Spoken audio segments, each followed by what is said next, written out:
Graça e a paz do nosso Senhor e Salvador Jesus Cristo. Amém, irmãos? Lucas, capítulo 7, verso 36.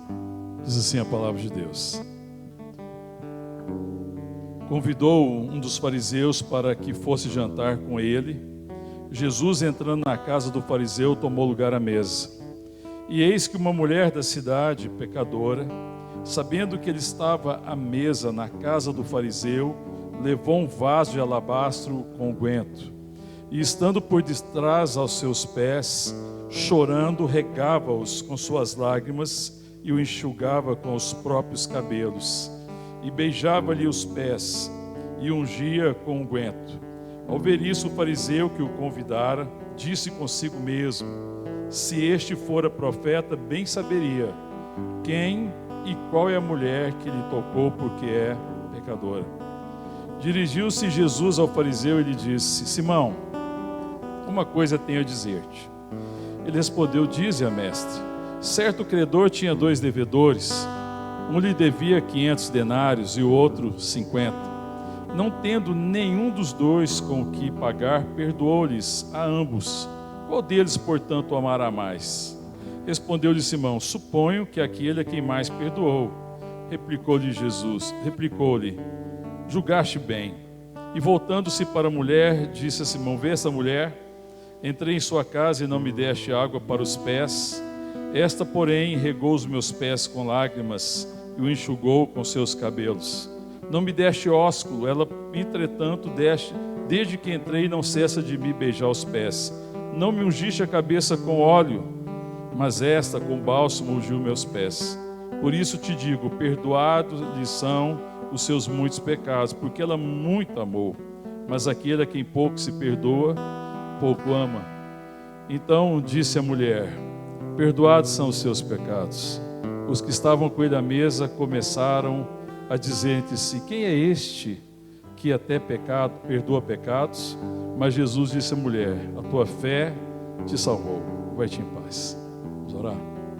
Te adoramos, Senhor, te louvamos, te bendizemos por esse culto, por esse tempo de adoração, Pai, por esse tempo de comunhão com o Senhor e com os santos. Te agradecemos por tudo que o Senhor já fez, por tudo que o Senhor já ministrou, pelos louvores, pelas intercessões, orações. Ó Deus, te agradecemos e pedimos agora a Tua palavra. Vem falar conosco, Pai. Somos o Teu povo, somos a Tua família, somos Teus filhos e filhas e desejamos ouvir a Tua voz. Em o nome de Jesus. Amém. Jesus está na casa de um fariseu. É a época do ministério de Jesus na Galileia, quando ele está andando ali pela Galileia. E a palavra diz, convidou um dos fariseus para que ele fosse jantar com ele. E Jesus já vinha tendo problemas com os fariseus. Existe um momento em que é uma ruptura total, como de Jesus com os fariseus. Mas alguns fariseus ainda viam Jesus na perspectiva de que ele fosse profeta. E entendendo que ele fosse profeta, é assim que esse fariseu chama ele para sua casa. Tanto que quando essa mulher adentra a casa, e ele pensa assim: se este fora profeta, está escrito aí no verso 39, ao ver isso, o fariseu que o convidara disse consigo mesmo: se este, Jesus, fora profeta, bem saberia quem é a mulher que lhe tocou, porque ela é pecadora. E pecador aqui está no sentido de pessoa de má fama. E essa era a dificuldade do fariseu.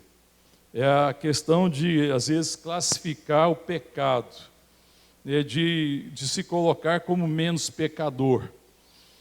De olhar as pessoas na perspectiva do erro das pessoas e se achar melhor, em melhor condições do que uma pessoa de má fama, como aquela mulher, porque certamente era uma mulher de má fama. E é interessante quando você fica pensando nesse texto, que ela chega na casa e Jesus está à mesa da casa e ela começa a chorar, e por detrás de Jesus, aos seus pés, diz o verso 38, chorando, regava-o com as lágrimas e o enxugava com os próprios cabelos e beijava os pés e ungia com unguento. A forma deles se estarem à mesa, a mesa era uma mesa baixa, não é como essas mesas que nós estamos acostumados hoje, uma mesa baixa, e tinha tipo divã. O divã, imagina um colchão colocado no chão, que tivesse um travesseiro assim, mais resistente, mais firme, né? As pessoas se apoiavam nesse, elas deitavam, né, lateralmente, apoiavam nesse travesseiro com uma mão e comia com a outra mão. Então era a posição que eles ficavam ali, né, que Jesus estava à mesa, isso era muito comum naquela época. Então os pés da pessoa não ficam debaixo da mesa. Quando nós nos assentamos à mesa numa cadeira, os pés ficam debaixo da mesa. Nesse caso não, os pés de Jesus então estavam estendidos para fora, porque todos estavam sentados no divã.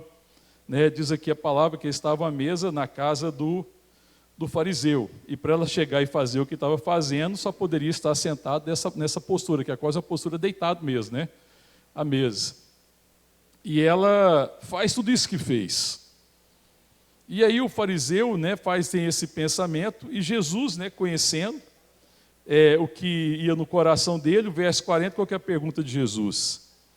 Ele propõe a Simão uma coisa, ele fala assim, eu tenho uma coisa a dizer. E o verso 41, certo credor tinha 2 devedores. Um devedor devia quanto? 500 denários. O que seria 500 denários? Um denário é um dia de trabalho braçal. Um dia de trabalho braçal é um denário. Então o trabalhador que devia 500 denários, ele deveria, em dinheiro de hoje, 50 mil reais. E ele tinha outro credor, esse senhor, que devia para ele menos, não é? Olha o que diz dele aí. Um devia 500 denários, 50 mil reais, o outro 50 denários, né? Porque 50 vezes 100, 5 mil. Um devia 50 mil, outro devia 5 mil. E eles não tinham como pagar. É o que Jesus propõe aqui para Simão. E aí diz que esse credor, como nenhum dos dois tinha como pagar, o que ele fez no verso 42? Olha aí. Perdoou-lhes a ambos. E a pergunta é essa que vem depois. Qual deles, portanto, o amará mais? Qual que é a resposta de Simão? Simão responde corretamente, né, irmão? O que ele diz? Suponho que aquele é quem mais perdoou. E Jesus diz, julgaste bem. Mas olha o que Jesus diz no verso 44. E voltando para a mulher, disse a Simão, vê essa mulher, entrei em sua casa, não me deste água para os pés. Qual que era o costume ali na época, naquela região? Alguém que chegava em casa, chegava com os pés de que jeito, irmãos? Empoeirado, né? Porque as estradas não eram calçadas nem asfaltadas, algumas talvez calçadas, bem poucas, era bem raro, mas a maioria era empoeirada. Você chegava de sandália com os pés bem empoeirados. Então era costume de quem recebia oferecer água para lavar os pés. E esse era um serviço feito por quem? Por um escravo, por um servo. Tanto que quando Jesus lava os pés aos discípulos, isso era significativo para eles, porque aquilo era um trabalho de um escravo, e não do Senhor. E Simão não oferece água para lavar os pés. Ele diz aqui, essa, porém, regou os meus pés com lágrimas e os enxugou com seus cabelos. No verso 45, não me deste ósculo. Ela, entretanto, desde que entrei, não cessa de me beijar os pés, que era uma forma também de receber, né? Receber com um beijo, né? O ósculo era um beijo, e que se você recebia a pessoa, que significava carinho, afeto, né? Acolhimento. Você estava recebendo, acolhendo aquela pessoa na sua casa, e você beijava aquela pessoa, num sinal de que ela era muito bem-vinda na casa. Depois também, no verso 46, ele fala, não me ungiste a cabeça com óleo, mas essa com bálsamo ungiu meus pés. Também era o costume oriental, quando uma pessoa era bem-vinda, em sinal de que você a recebia e a honrava, você ungisse a cabeça com óleo. E ela não teve a cabeça ungida com óleo. Ele, Jesus, né? Simão não ungiu a cabeça, mas ele fala, mas ela não cessa de ungir os meus pés. No verso 46, é isso que falou no 46. Verso 47, por isso te digo, perdoados são seus muitos pecados, porque ela muito amou. Mas aquele quem pouco se perdoa, pouco ama. O que Jesus estava falando? Porque qual que era o motivo, qual que era a origem desse amor tão extraordinário? Desse amor em que ela fez tudo. Em que ela fez tudo que ela podia. Uma coisa que parece ser até extravagante, para muitos extravagante. Por que esse amor dela é tão extravagante? Por que ela tem uma adoração tão extravagante? Em que ela oferece tudo que ela tinha. Ela lavra os pés com suas lágrimas, enxuga com seu cabelo. Ela unge os pés de Jesus com bálsamo. E ela beija os pés do Senhor Jesus. E Simão não consegue ver dessa forma. Primeira coisa é que Simão estava vendo apenas um profeta em Jesus. E acho que ele desistiu da visão de profeta, porque quando ele viu Jesus que entrou a pecadora, ele falou assim, se for a profeta, saberia quem é essa mulher que está beijando os pés dele, que está fazendo o que está fazendo, porque ela é pecadora. Mas Jesus veio salvar de fato os pecadores. Ela vê Jesus como quem, irmão? Como um profeta, simplesmente? Ela está vendo o Salvador. A diferença primeira aqui é que um enxerga um profeta, o outro enxerga um Salvador. Existiam muitos profetas. E Jesus, de fato, é um profeta. O maior entre eles. Porque nele se cumpre as profecias. Mas ele é muito mais do que isso. Ele é o Redentor. E ela via Jesus como Redentor. Aí, primeira coisa que a gente fica vendo hoje aqui, pensando nesse texto, é essa perspectiva de que parece que algum foi salvo de um modo mais favorável.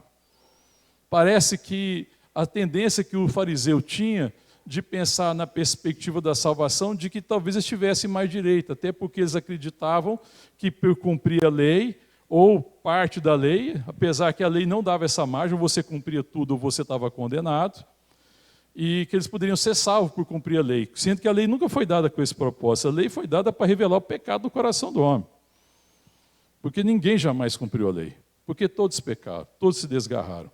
Deixa marcado aí o texto aí, vamos lá no texto de Isaías, por favor. 53.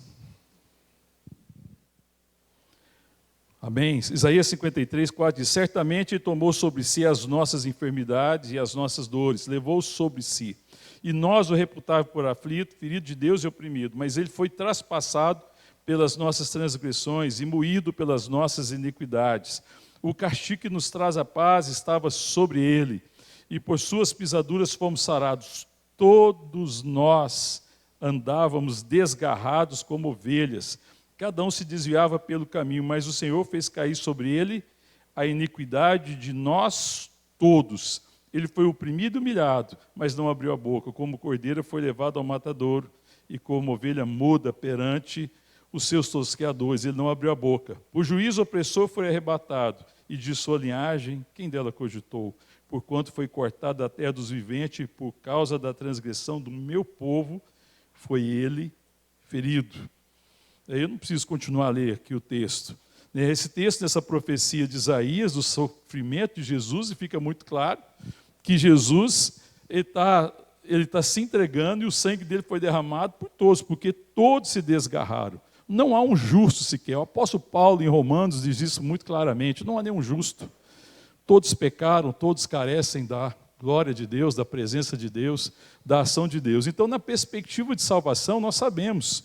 Todos nós estávamos em débito, todos nós pecamos. A salvação e o sacrifício do Senhor foi por todos. Não há um sacrifício menor e um sacrifício maior. O pecado é muito grave. O pecado é muito grave. E nós vivemos uma época de que o pecado está se tornando relativo. Parece que o pecado não é tão mais grave. O pecado é muito grave. E essa mulher certamente tinha consciência do seu pecado, porque a sociedade ficava apontando o dedo para ela. E lembrando, colocando ela como a pior das pecadoras. E certamente ela se sentia assim. Ela se sentia como a pior das pecadoras. E o amor de Deus foi tão grande pela vida dela, e ela se sentiu tão amada, porque ela sabia que o pecado era tão grande, certamente viveu o tempo da sua vida na perspectiva de jamais haver para ela esperança. E aí, quando ela está debaixo de um pecado, ela tendo consciência do pecado, a diferença é consciência ou não do pecado. Aquela mulher, por andar à margem da sociedade, ser uma mulher de má reputação, certamente tinha mais consciência do pecado do que muita gente na sociedade.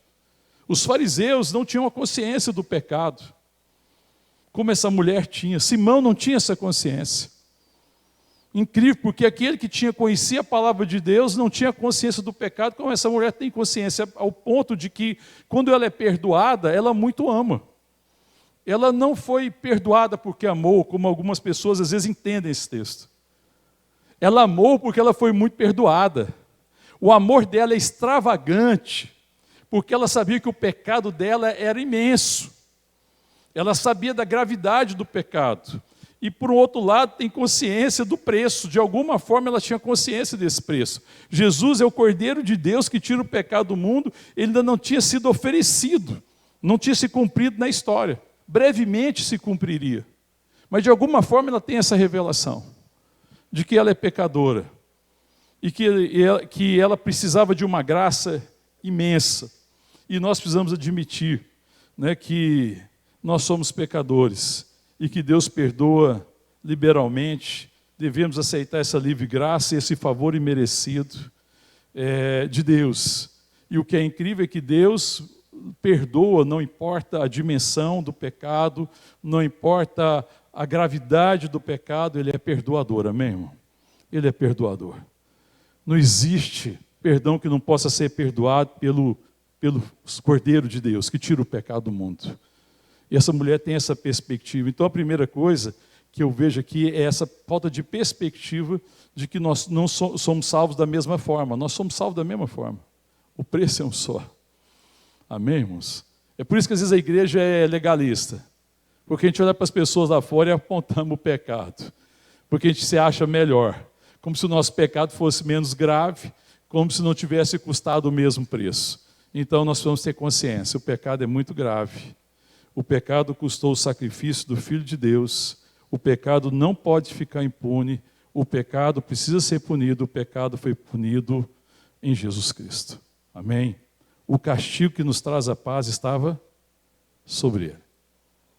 Por suas pisaduras nós fomos sarados. E nós temos que olhar nessa perspectiva. O fariseu perdeu essa perspectiva.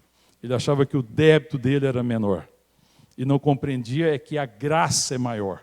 A palavra de Deus fala que onde abundou o pecado, superabundou a graça. A graça é sempre maior, amém, irmãos? E nós devemos aceitar isso. Outra coisa, então, nessa perspectiva, é essa consciência do pecado. A segunda coisa que eu vejo é essa consciência da dívida, né, e esse grande amor. Porque foi essa consciência dessa dívida que criou esse amor nessa mulher. Porque Jesus, quando ele faz essa proposta para Simão, eu tenho uma coisa para te falar, e fala, olha, um senhor tinha 2 credores, um devia 500 denários, outro devia 50 denários, e nenhum dos dois tinha como pagar, e ele perdoou os 2. E a pergunta é, quem mais amou? Quem você acha que mais amou esse credor? Quem mais foi perdoado? E é uma verdade. E aí, irmãos, eu fico pensando na perspectiva como igreja do Senhor Jesus nesse tempo. A medida do nosso amor passa pela consciência do nosso pecado. Quando nós temos consciência que nós somos muito perdoados, nós muito amamos. Mas se nós vivemos no engano de achar que nós fomos pouco perdoados, pouco nós amamos. Esse era o problema de Simão. Precisava ser pouco perdoado. Pouco amava. A mulher não, a mulher tinha consciência do seu pecado, e a consciência do pecado foi que construiu a base do seu caráter amoroso, essa consciência da graça extraordinária que alcançou a sua vida. Outra coisa que nós precisamos ter consciência, se você avançar um pouco em Lucas, capítulo 10,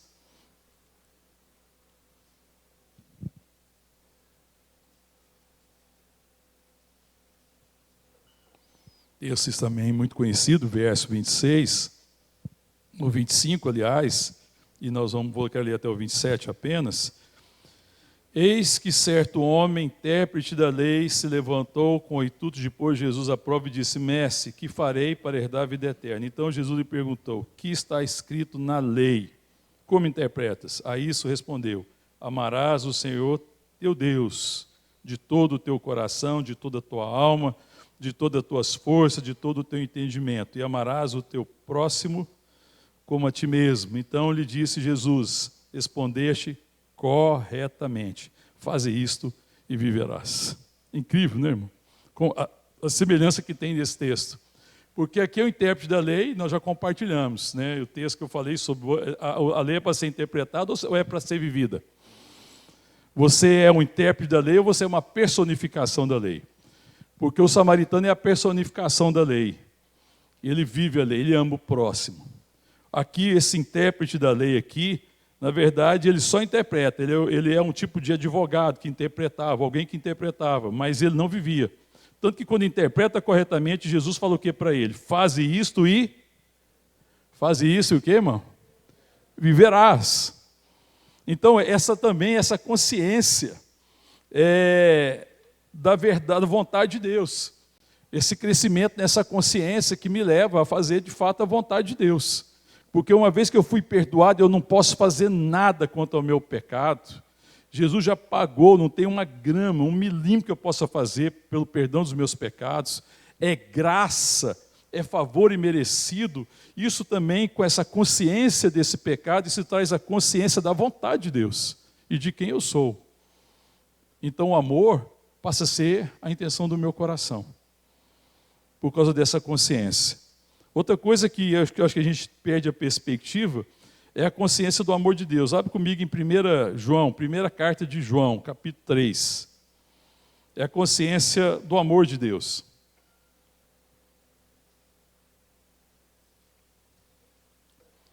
Primeiro, a consciência do pecado. Segundo, a consciência da vontade de Deus. Terceira coisa, passa por essa consciência do amor de Deus. Olha o verso 3 de 1 de João. Primeira carta de João, capítulo 3, verso 1. Capítulo 3, verso 1. Vede que grande amor nos tem concedido ao Pai, ao ponto de sermos chamados filhos de Deus. E de fato, somos filhos de Deus. Vede que grande amor nos tem concedido ao Pai, ao ponto de ser chamados filhos de Deus. Irmão, ser chamado filho de Deus, e de fato ser filho de Deus, não era para fazer a gente ficar igual aquela mulher aos pés de Jesus, em adoração, ungindo e beijando os pés de Jesus, irmão? Por que como igreja a gente não faz isso? Eu vejo que a gente perde essa perspectiva.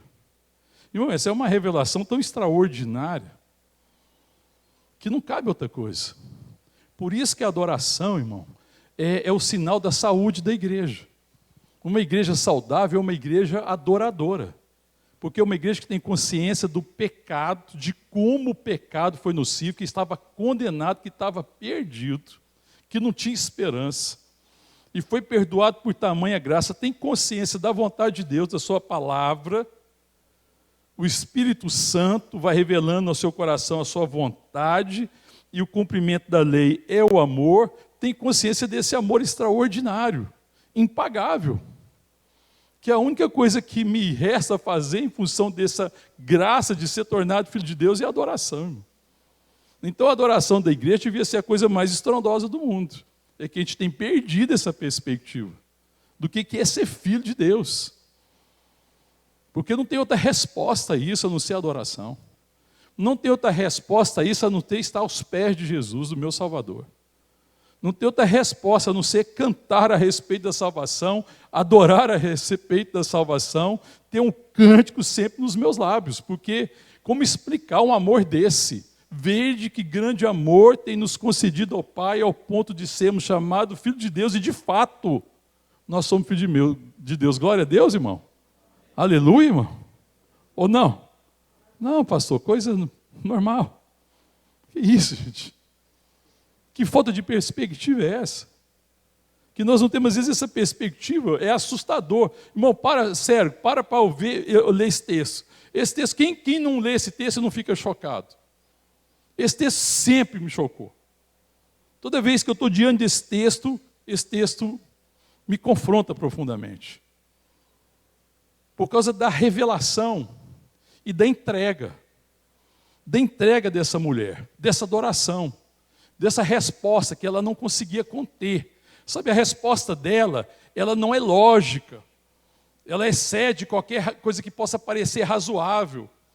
Ela é extravagante mesmo, porque ela não consegue conter. E ela adora com tudo que tem. Ela não é uma pessoa de muitas posses. Tudo leva a entender que essa mulher de má fama era uma prostituta. E como prostituta naquela época, não tinha prostituta rica. Hoje tem prostituição de luxo, né? Tem por aí. A gente sabe que a coisa é diferente hoje. Mas naquela época, uma prostituta, como diz o povo, fazia para comer só, para viver, sobrevivência. Se entregou a isso. Mas ela pega tudo que tem, ela pega um vaso de alabastro e ela quebra esse vaso e derrama aos pés de Jesus. 300 denários. Não confunda essa mulher com a mulher que ungiu Jesus para pensando no seu sepultamento, que é Maria. É outra história, essa aqui é outra mulher, não é Maria que está fazendo isso, é outra mulher. Mas ela colocou tudo que tinha, tudo que estava ao alcance dela. Tudo que ela pôde fazer para expressar, não tinha como. Existia um desejo tão profundo no coração dela, de expressão, que ela usou tudo que ela podia, de toda a forma que ela podia, para expressar a adoração, porque ela está diante do Salvador. Ela não está diante de um profeta qualquer. Ela está diante do Senhor, está diante do Salvador, está diante do Redentor. E essa revelação é muito extraordinária. Esse perdão é muito extraordinário. E ela não tem o que fazer.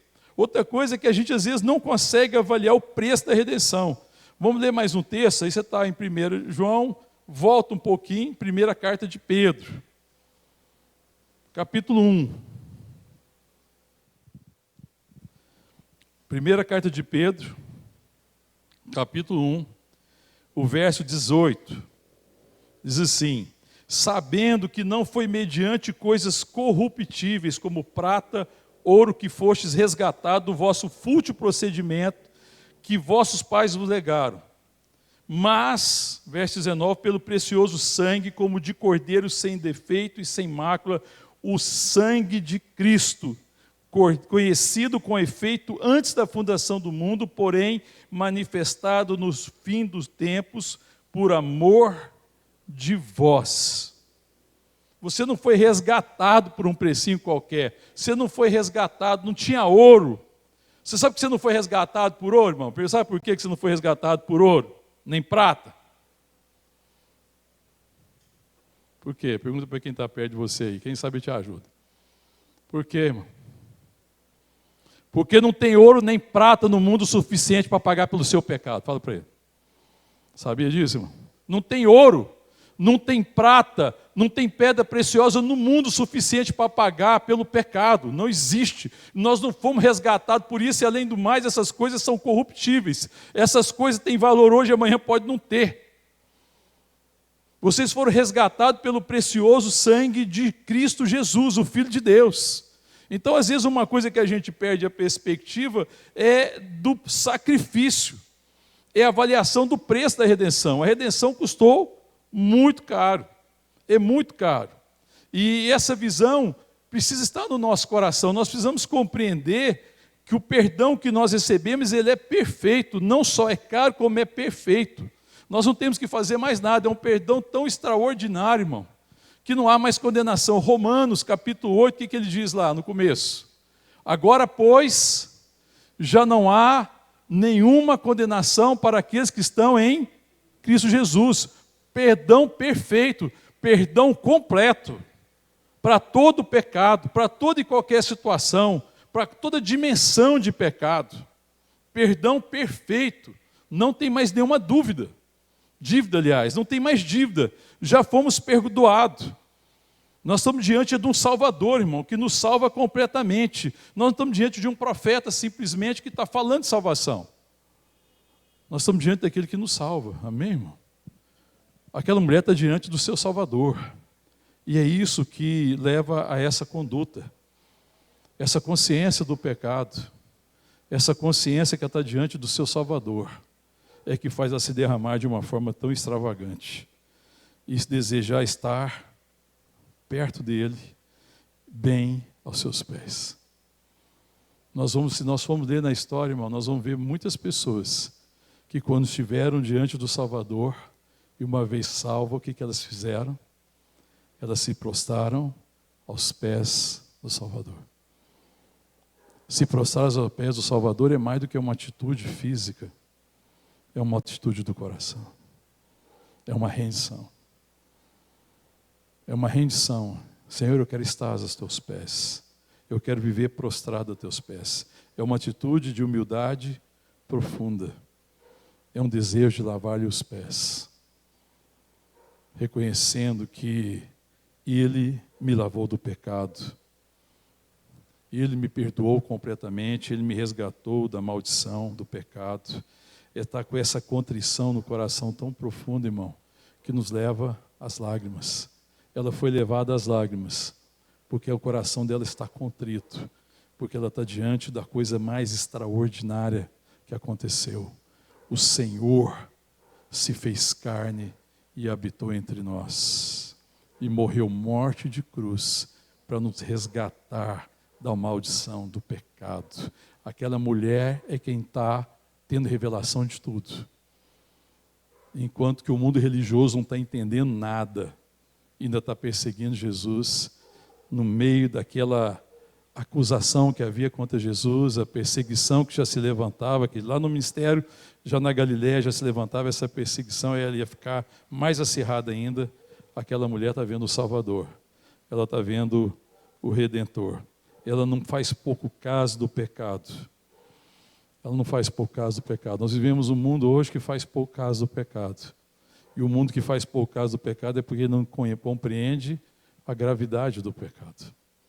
E a igreja que conhece a gravidade do pecado e que tem revelação de que foi tão perdoada, a adoração deveria ser a essência da nossa existência.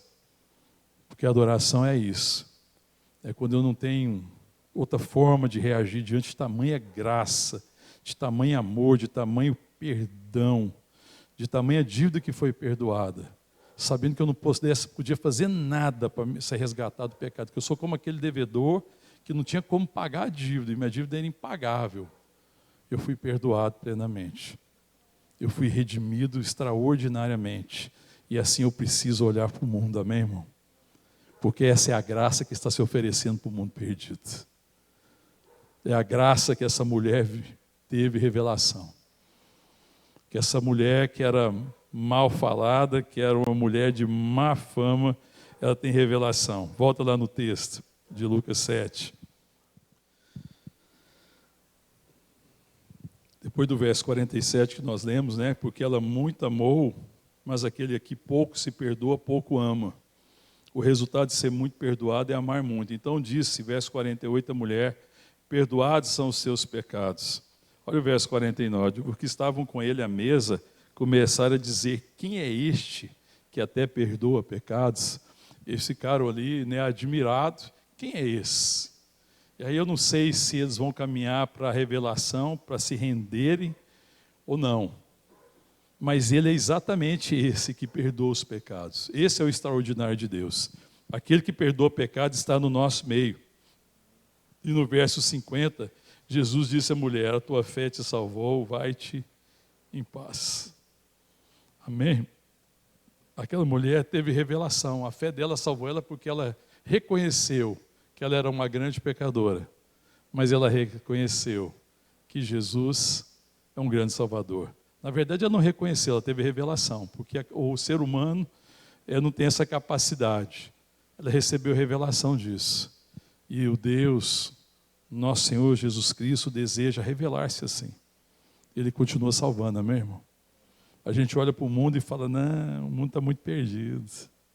Não é assim, irmão? Não é assim que a gente deixa de compartilhar a verdade do Evangelho e adorar de forma extravagante. Não. O mundo atingiu a medida do pecado. Essa medida Deus já não perdoa mais. Será? Você quer saber a medida, o limite do pecado? Olha no espelho, irmão. Ninguém é mais pecador que você. Ninguém é mais pecador do que eu. Ele perdoa os nossos pecados. O pecado é muito grave. Ele perdoa os nossos pecados. E por isso que a gente precisa olhar para o mundo com essa ótica da graça. Sabe, querido, e a ótica da graça, quando nós olhamos para o mundo, ela depende exatamente da nossa adoração, do quanto nós adoramos a Deus, do quanto nós odiamos o nosso passado. Você odeia o seu passado de pecado, irmão? Uma pergunta que sonda o nosso coração. Você quer sondar o seu coração? Você odeia seu passado de pecado, irmão? Aí a gente fala assim, não, pastor, meu passado não é tão feio assim, não. Então, era possível perdoar seu pecado sem a morte do Filho de Deus? Me diga, era possível. Dava para comprar a sua salvação com prata ou ouro? Dava, irmão? Não dava. Sabe, a gente deve odiar o passado, o pecado, porque esse pecado foi o motivo do sacrifício do nosso Salvador e nosso Redentor. Não é possível ter compreensão da verdade sem odiar o pecado, porque o meu pecado é o motivo da morte do meu Salvador, porque ele levou sobre si o castigo que era para estar sobre mim, por causa do meu pecado. O pecado é vil, irmão. O pecado é vil. Não existe esse negócio de pecadinho, não existe esse negócio de um pecado raso. Toda obstinação do coração, essa rebeldia contra Deus é vil. Você não imagina o mal que você poderia fazer, você não imagina onde você podia chegar se Deus, por sua graça, não limitasse o pecado na sua vida. Você não tem noção. A gente não tem noção da gravidade, da maldade, da destruição, que o pecado, se ele permanecesse no nosso coração, o que ele podia fazer? Mas graças a Deus por nosso Senhor e Salvador Jesus Cristo, amém, irmão? Que nos redimiu, que Ele nos dê essa consciência da gravidade do pecado, que o Senhor nos ajude a odiar o pecado do nosso coração, a nos render sempre a Ele em relação ao pecado e adorá-lo por essa revelação tão extraordinária da sua graça, do seu amor, da sua grande salvação, desse perdão perfeito, completo, que perdoou todos os pecados, e adorá-lo por essa coisa extraordinária de nós sermos feitos filhos de Deus. Eu não me lembro do país que uns missionários foram enviados para esse país, acho que é um país do Oriente aí, eu não estou me lembrando. E uma vez que eles foram pregar o Evangelho, e algumas pessoas converteram, e pegaram as pessoas nativas do lugar e começaram a chamá-las e incentivá-las a escrever o Evangelho na língua nativa daquela nação, para que o Evangelho fosse melhor apresentado àquela nação. Aí aquelas pessoas ali que tinham tido essa revelação da graça e tinham sido salvas, elas começaram a escrever.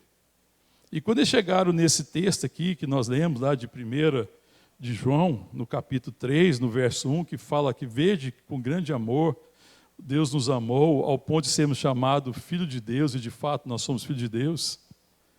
Quando eles chegaram nesse texto, eles foram traduzir esse texto, eles ficaram tão extasiados. Isso foi tão extraordinário para eles. Isso tocou o coração deles tão profundamente, que eles resolveram falar assim, nós precisamos escrever alguma coisa a respeito de Jesus, então, algo antes de Jesus.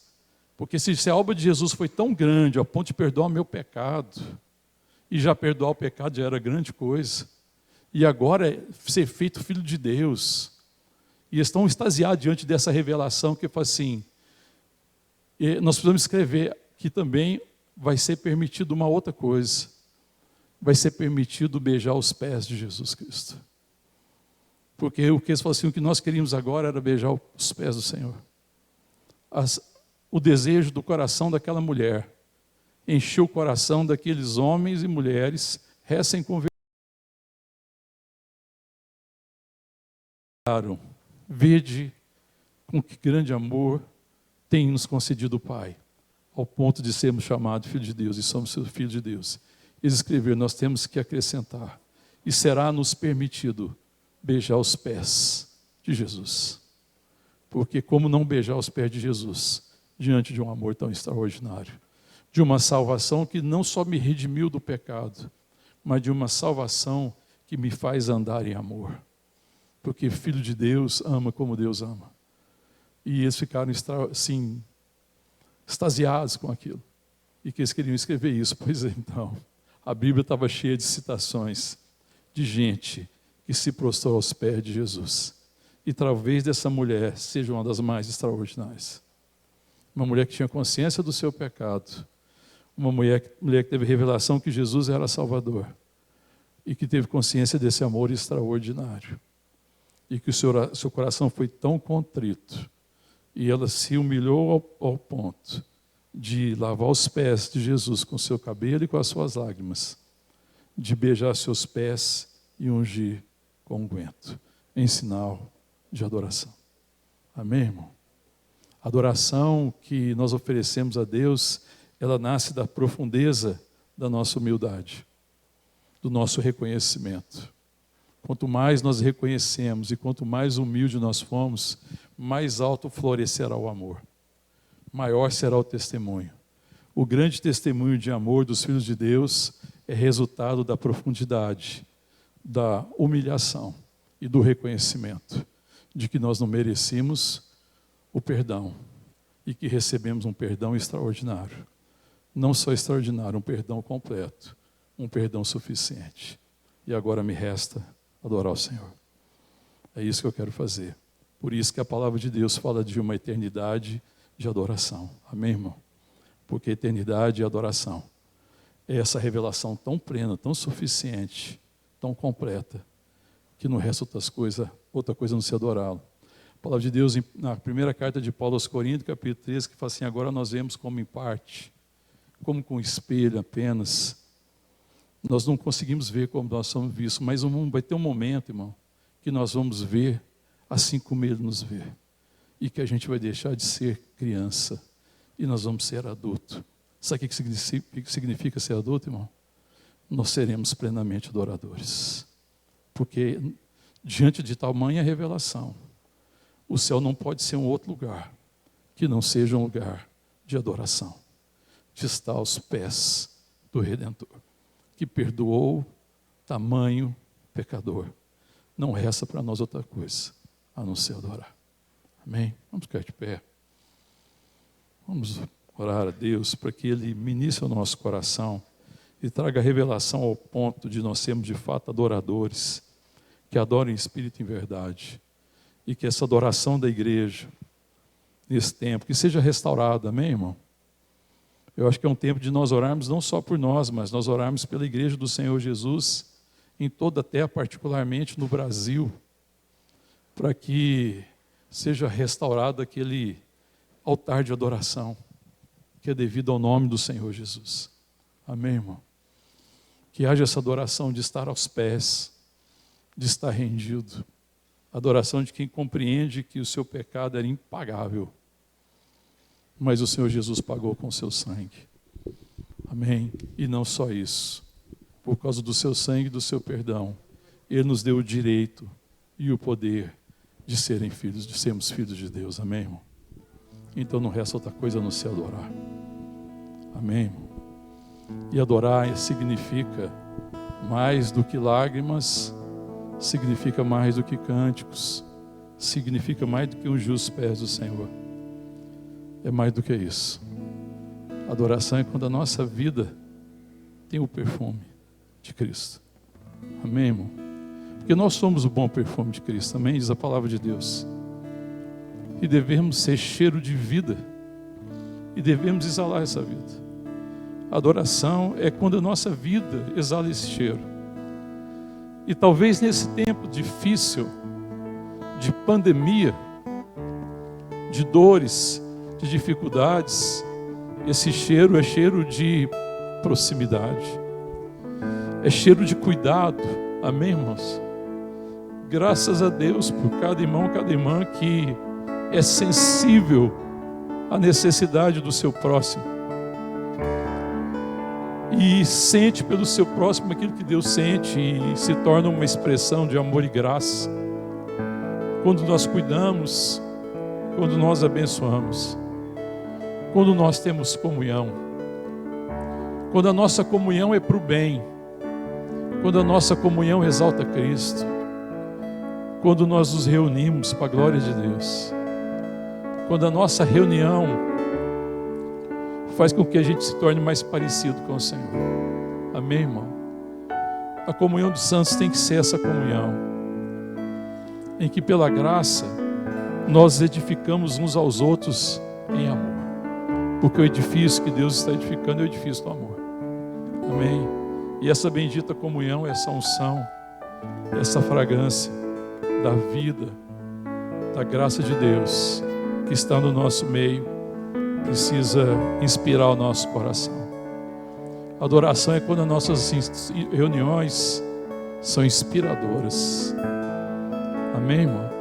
Quando os nossos cultos são inspiradores, quando os nossos encontros são inspiradores, quando dois estão reunidos ou mais, e ali há inspiração, porque ali está o Senhor Jesus, porque nós estamos ali em adoração, nós estamos ali para adorar o Rei dos Reis, o Senhor dos Senhores, o nosso Salvador, o nosso Redentor. Nós não estamos falando de um profeta, nós não estamos falando de salvação, mas nós estamos celebrando a salvação. Essa unção está no nosso meio quando as nossas reuniões é uma celebração da salvação, e é uma celebração da vida. Amém, irmão? E nós precisamos orar para que esse altar seja restaurado no meio da igreja brasileira. Amém? Esse altar de adoração, esse altar de celebração da vida. Amém? Que as nossas reuniões não sejam formais nem religiosas, mas que as nossas reuniões sejam uma celebração dessa redenção, dessa salvação, dessa graça extraordinária. Que as nossas reuniões sejam aos pés de Jesus. Amém? Que as nossas reuniões sejam aos pés do Senhor, assim como aquela mulher estava.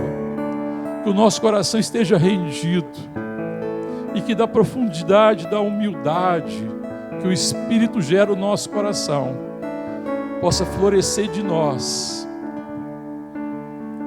a vida de Deus. Quanto mais profunda é a humildade no nosso coração, por causa dessa redenção, mais alto crescerá os frutos da vida de Deus em nós.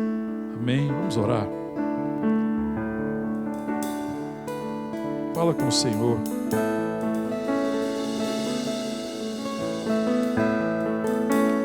Se Ele precisa restaurar essa adoração no seu coração, se Ele precisa te trazer de volta aos pés de Jesus, se você não sabe há muito tempo que está aos pés dele, se faz tempo que você não chora aos pés dele, se faz tempo que você não pranteia aos pés dele, clama a Ele, para que Ele dê a você o coração que Ele deu àquela mulher, e para que Ele restaure essa adoração na sua vida, no seu coração, esse anseio pela presença, esse desejo de ouvir dele, e esse desejo de adorá-lo.